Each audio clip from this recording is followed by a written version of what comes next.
Russia says that Ukraine attacked Bryansk. Kiev says that Russians themselves have provoked here. On the morning of the 2nd of March, governor of Russian Bryansk Oblast, bordering Ukraine, reported that allegedly a Ukrainian sabotage and reconnaissance group, SRG, infiltrated into the oblast, took civilians hostage and fired at a car. This information was quickly brought to the attention of propaganda media, but they are publishing very contradictory data. Alexander Bogomaz, governor of Russian Bryansk Oblast, told about the incident. Ukrainian SRG infiltrated into the territory of Klimovsky district to the village of Lyabechenil. Saboteurs fired at a moving car. As a result of the shooting, one person was killed and a 10-year-old child was injured. The child was taken to the hospital and is being provided with all the necessary assistance. The Russian governor said that the Russian military was allegedly taking all necessary measures to eliminate the sabotage group.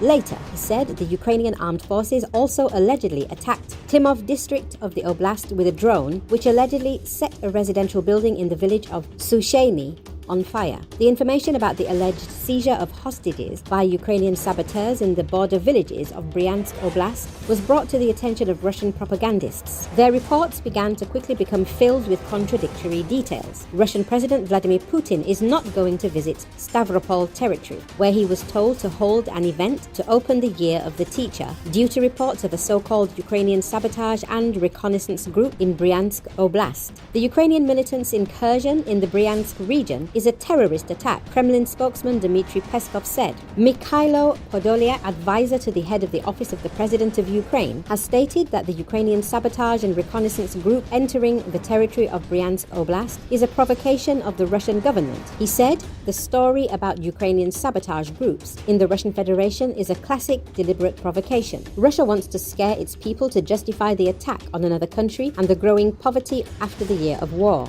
Podolyak has said that the partisan movement in Russia is getting stronger and more aggressive now. Fear your partisans, Podolyak warned.